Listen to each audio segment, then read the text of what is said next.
Yo, what is going on, everyone? Welcome back to the channel. Thank you so much for clicking on today's video. And as you saw from the thumbnail title and the intro, I witnessed the absolute most shocking active racecraft I've seen on iRacing thus far. I've been on the service for around 3 months now, and this by far takes the cake for the most atrocious act on track that I've seen so far. It's coming up at the end of the video, so if you want to skip ahead, feel free to do so, but we do have a 20-minute Oschersleben GP in the meantime, so yeah, don't forget to stick around till the end of the video to see that, and don't forget to comment down below what you think of the incident. And yeah, as always, thank you so much for tuning in. I hope you do enjoy this one. Let's get it.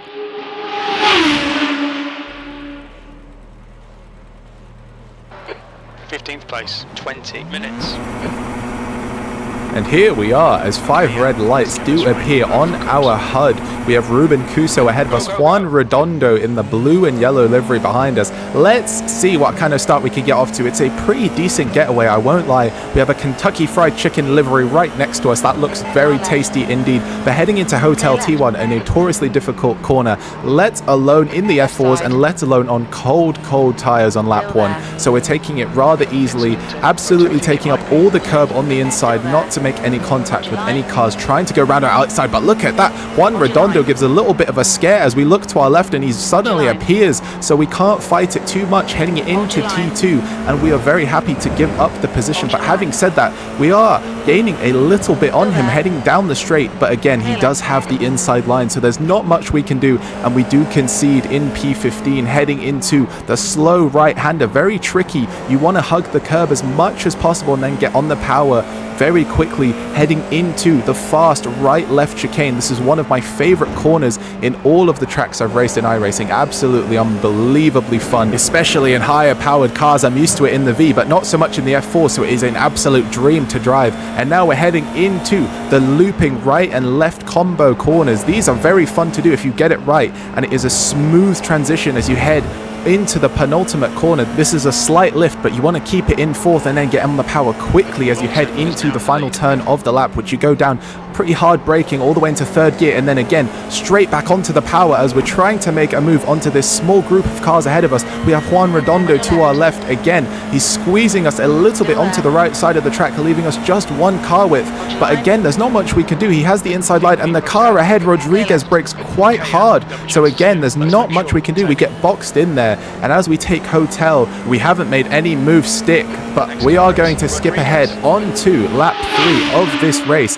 And as you can see on screen, we are coming into the final corner of the lap, and we have Rodriguez ahead of us, but look how much of a better exit we've got, and surely we'll be able to gain a position on him heading down the straight. We are going to use the slipstream of Juan Redondo just to aid us that slight bit, and we do make the move stick, so that's a very good move down the home straight from us. But Redondo goes a little bit wide. Maybe we'll be able to capitalize heading into T2. Let's see what happens, but it looks like his exit is just enough to keep his car ahead. Heading into Hasserode now, we want to hug the curb as much as possible and again get on that power as we head into this mini straight.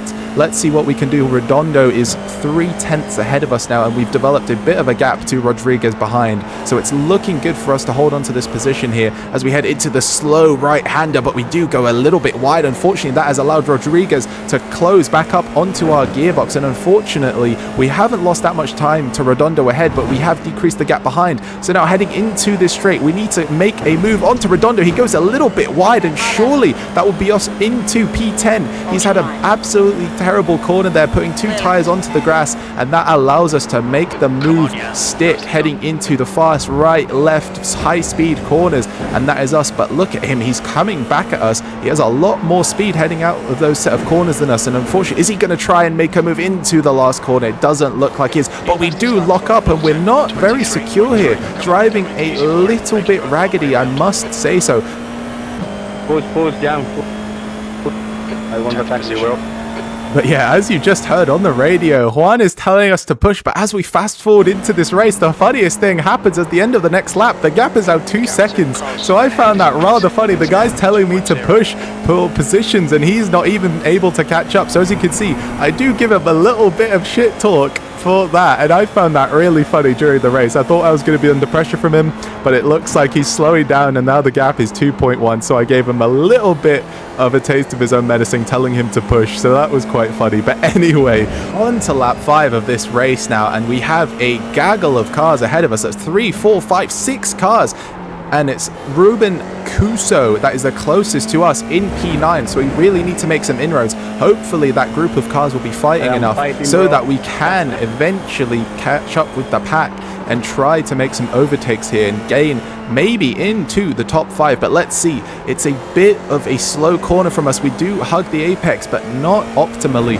so hopefully into the fast chicane we can make some time up, trying to get and open up the exit as much as possible and get on that power, and we've done a pretty good job there. So let's see, the gap is now 1.2 seconds, so it's definitely decreasing. Now heading into the Shell S complex, let's see if we can gain some time onto the cars ahead. This is where we really need to make our move, but it doesn't look like it, and even though the fighting is occurring, as you can see on screen, we're not making any inroads. So let's see, we need a really good last turn. We brake at the white line, put it into third, but there's a yellow flag, and look at that, there's a car rejoining onto the racing line. What a suicidal move there by that driver, and we are forced to go wide onto the gravel. And unfortunately, ladies and gentlemen, as we take a look back onto this replay, this is going to give us damage for the rest of the race. It's floor or diffuser damage for us, and look, it's a very understandable move. He loses the car, but this is what really upset me. He doesn't even wait. He seems to wait for some cars, but then he just forgets that I'm there, and then yeah, I am forced to take the escape road onto the grass. And as I said before,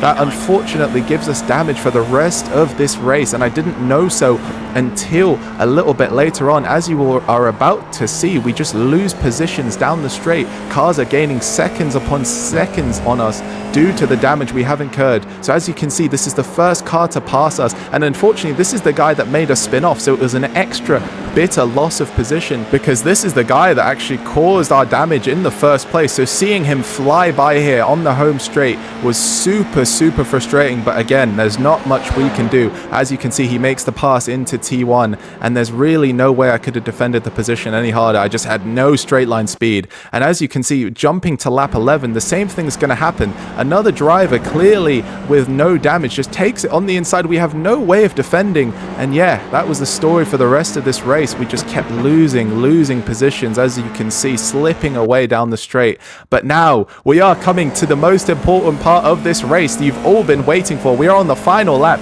We have Diego Stukan ahead of us, and yeah, I think I'm not going to commentate too much. I might just leave you with the rest of this lap, but I will join you back onto the replay when we see the notorious racecraft disaster I titled this video about. But yeah, I'll let you enjoy this, and we'll be back for the replay. 2 litres remaining.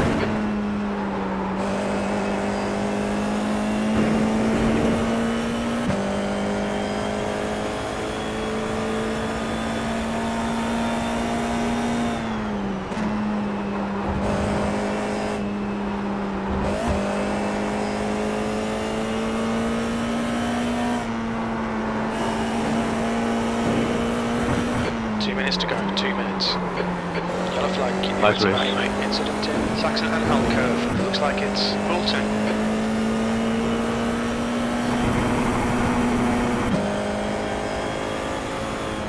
P9. There's the finish. Well done.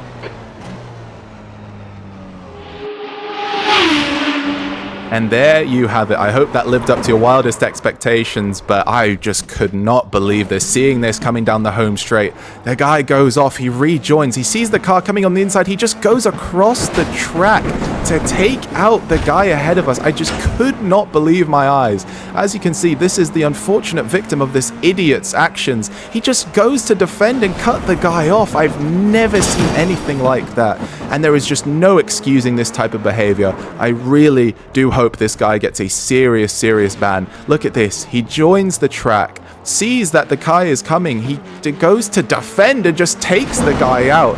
I mean, really no words. As I said, I was shocked when I saw this, and I really do hope this guy gets a serious slap on the wrist, because that is just not acceptable in any form of race. I know we are in the simulator, but it's just not good to see.